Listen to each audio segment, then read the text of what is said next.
돈을 더 내야 되잖아. 얼마나 아까운 거. 첫 번째. 두 번째. 인터내셔널 요구스 호주. 안녕하세요. 데이지캉입니다. 이번 영상은 지금 호주가 보더가 열린 지 한 반년하고 1년 가까이 됐을 거예요. 그러다 보니까 이제 지금 이제 시내만 시티만 걸어 다녀도 정말 많은 분들이 들어오셨거든요. 딱 봐도. 그러다 보니까 이제는 한번 이런 영상도 올릴 때가 되지 않았나 하고 해서 이렇게 영상을 찍게 됐습니다.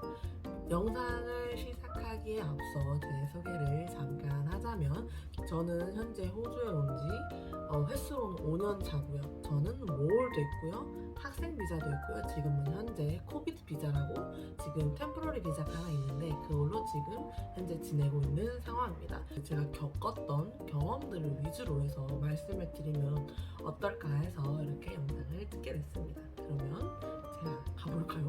호호!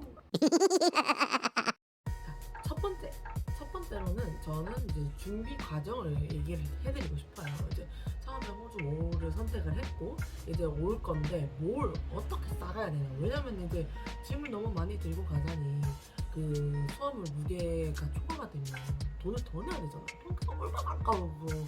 그래서 나머지 웬만한 것들은 여기서 살 수가 있거든요. 그럼에도 불구하고 한국에서 가져왔으면 하는 물건들을 조금 설명을 드릴 거예요. 첫 번째, 저는 수건 정말 중요합니다. 저는 그 당시에 그 수건을 호주에도 파는 줄 알았어요. 근데 아니요, 안 팔아요. 그런 크기의 수건은 안 팔아요. 그러다 보니까 저는 좀 넉넉하게 들고 오는 걸 추천을 드려요. 또는 요새는 배달이도 잘 돼 있고 배달 쪽이 좀 잘 돼 있다 보니, 그리고 이제 호주도 해상 배달을 또 다시 시작을 했다고 하더라고요. 그러면은 호주에서도 살 수 있는 군데가 있어요. 제가 아는 군데는 한 군데 있거든요. 물론 더 많을 수는 있지만 만약에 어디가 수건을 판다시는 분은 댓글로 남겨주세요. 제가 아는 곳은 여기예요. 여기 자막으로 나왔는데, 근데 여기가 조금 위치가 조금 남쪽이에요. 그러다 보니까 차가 없으신 분은 조금 힘드실 수도 있는데 좀 주변에 차 있으신 분들한테 부탁을 해주시거나 하시면 좋을 것 같아요. 그 다음에 두 번째, 샤오미 멀티탭. 이거 물건이더라고요. 저는 몰랐어요, 이거를. 보시다시피 세 개는 이렇게 인터내셔널 용어로 호주 용어로 쓸 수 있는 것 같고, 그리고 이거는 USB로 있는 거예요. 얼마나 좋아요? 근데 이게 방금 제가 보였던 것처럼 3구짜리 있지만 6구짜리 있어요. 그러다 보니까 이제 원하시는 대로 잘 찾아서 쓰시면 될 것 같아요. 이거는 호주에서도 구매를 하실 수 있고 한국에서도 사서 오시는 분들도 있으니까 가격 비교를 한번 해보시고 사오시는 거를 저는 추천을 드릴게요. 세 번째는 화장품. 예를 들자면 저 같은 피부 타입이 조금 필요하지 않을까라는 생각이 드는데, 저는 민감성에 여드름까지 있어요. 그러다 보니까 아무거나 쓰면 안 돼요. 좀 순하고 애기들이 쓰거나 아니면 좀 순하기로 유명한 제품을 써야 되는데, 시중에 약국에 파는 화장품들 중에 안 써본 화장품이 없어요, 저는. 이제 호주 약국으로는 제가 그냥 두 가지 크게 말씀드리는 거는 프라이스 라인이 있고 케미스트 웨어하우스가 있어요. 얘네들은 이제 광고하기로는 자기네들은 항상 최저가다 하고, 여기는 이제 좀 약간 프랜차이즈 같은 약간 그런 약국이긴 한데 여기도 다 팔아요. 이 두 개 다 약국이고요. 화장품도 팔고요, 비타민도 팔고요, 일반적인 약도 팝니다. 일반 거기서 센시티브한 사람들을 위한 화장품, 아크네를 위한 화장품, 좀 퓨어한 화장품, 그걸 싹 다 사서 써봤는데 따갑고 붉어지고 너무 이게 그런 느낌 아시죠? 발랐는데 뭐 좀 하다가 땀이 났어요. 근데 이제 이 그 막을 땀이 이렇게 비치고 나오는데 그 불편한 그 느낌, 저는 조금 안 맞아서 저는 좀 비싸더라도 한국 화장품을 지금 쓰고 있는 상황이에요. 호주에서 한국 화장품을 어떻게 구매를 하느냐, 여기 올리브영 글로벌. 한국에 올리브영이 있으면 외국인 올리브영 글로벌이 있습니다. 물론 비싸요, 한국의 물가에 비하면. 근데 뭐 이가 없으면 잇몸이라도 해야 되니까. 그리고 또 배송비도 있는데, 근데 어느 일정 금액이 있으면 배송비도 무료더라고요. 그리고 저는 한 번에 시킬 때 한 거의 반년치를 같이 시키거든요. 그러다 보니까 저는 배송비가 무료지만 항상 비싸더라고요. 그래서 여러분들도 이거를 잘 생각을 해보시고 들고 오시는 거를 추천드려요. 다음 챕터는 호주에 왔으면 어떻게 하겠어요? 집을 구해야죠. 살 집을. 많은 분들이 생각하시는 게 한국 가기 전에 구해서 가면 되잖아요? 절대 never ever 생각하지 마. 제발. 저도 솔직히 그랬거든요. 진짜 위험 부담이 너무 커. 왜냐면은 사기를 당할 수 있어요. 얘가 추천하는 거는 백패커든 호텔이건 뭐 에어비앤비건 일단 단기로 지낼 수 있는 곳을 미리 연락을 하고 와요. 미리 연락을 하고 와서 거기서 지내면서 집을 알아보시는 걸 저는 추천드리는데 저는 맥시멈 일주일로 보고 있거든요. 물론 이제 여러분들이 어떤 집을 구하느냐에 따라서 이제 그 기간이 줄어들 수도 있고 길어질 수도 있는데 저는 일단 일주일이면 좀 적합할 것 같다라는 생각은 들고 이제 대표적으로 집을 찾을 수 있는 웹사이트들을 소개를 드릴게요. 첫 번째, 플랫메이트. 플랫메이트는 아무래도 외국인들이 비용이 좀 많은 웹사이트예요.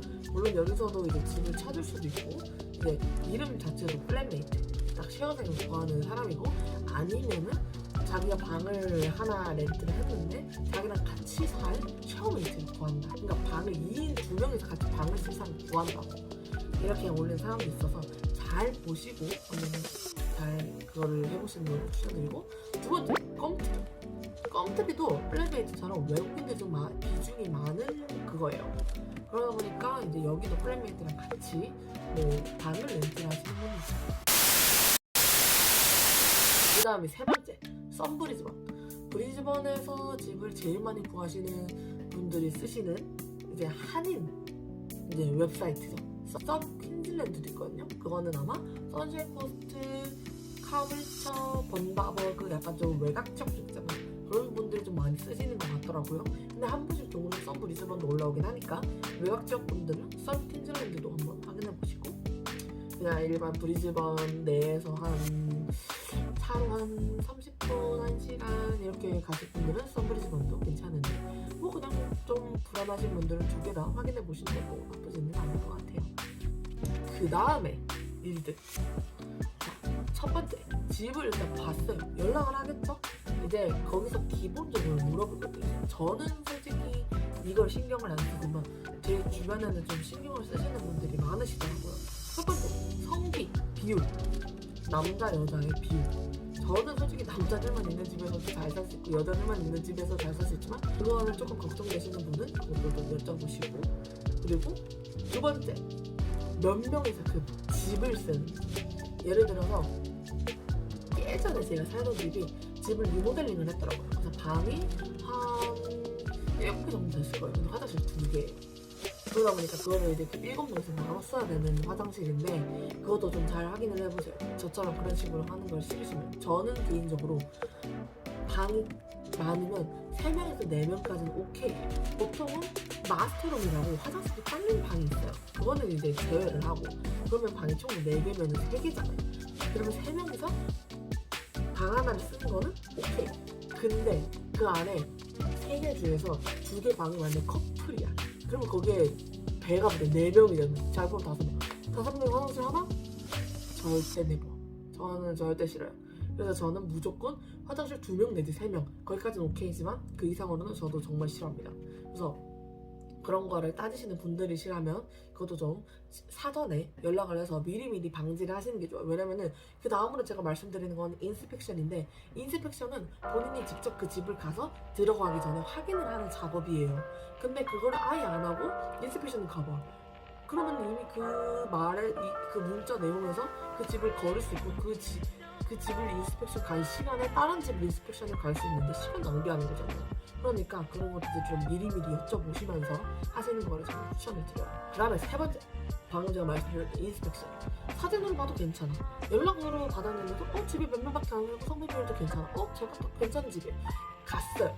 집이 다를 수 있어요. 사진이랑. 이게 진짜 꼼꼼하게 잘 써요. 그리고 수압도 잘 체크를 해보세요. 어떤 집은 수압이 좀 약할 수도 있거든요. 또는 집이 사진으로 봤을 때는 되게 예뻐, 잘 꾸며졌어요. 근데 막상 가니까 집이 더러워. 그런 집도 있거든요. 그런 것도 잘 확인해 보시길 바래요. 하나 더. 제가 조금 당황했던 거는 저는 당연히 한인체어는 이불이랑 베개를 제공을 하시는 줄 알았어요. 근데 몇몇 집들은 제공을 안 해주시더라고요. 그러니까 그것도 한번 확인을 해보시는 게 좋아요. 그리고 그 다음 노티스고 딥하디시고 좀 생소하신 분들이 많으실 거예요. 노티스 먼저 말씀드리면 노티스는 본인이 집을 떠나기 전에 미리 말씀을 주시는 거예요. 저 언제 가요를 노티스라고 해요.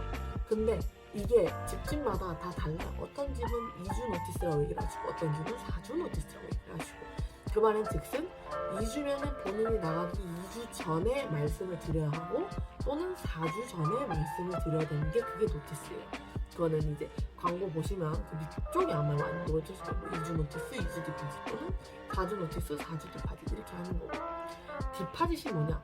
디파짓은 집에 들어오기 전에 선입금 돈이에요. 그러니까 약간 보증금 개념이라고 조금 하면 좀 쉬울 수도 있는데 디파짓은 보증금이기 때문에 디파짓을 먼저 내고 집에 들어가서 그날부터 2주치를 미리 내거나 아니면 2주 지내고 나서 그걸 내거나 이렇게 하는데 보통 아마 2주치 바로 낼 거예요.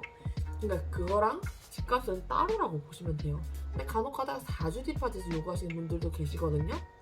잘 광고에 확인을 해보시고 문자 하시면서도 잘 확인을 해보세요. 아마 이게 제가 지금 드릴 수 있는 정보로는 최선일 것 같고 그 다음 영상으로는 이제 쇼핑하기 그리고 운전하기를 아마 말씀을 드릴 것 같은데 또 궁금하신 점이 있거나 또는 이거에 대해서 영상을 만들어 달라 하시는 게 있으면 댓글로 남겨주시면 제가 한번 보고 주변에도 한번 물어보고 말씀드리고 또 5월에 관련된 농공장 얘기들도 있으니 그것도 지금 만들고 있으니까 잠깐 기다려주시면 감사하겠습니다. 자, 그러면 오늘 영상은 여기까지고요. 많은 분들이 안전하고 재미있는 호주 5월 생활을 했으면 바라는 마음으로 이 영상을 찍어봅니다. 그럼 모두 안녕!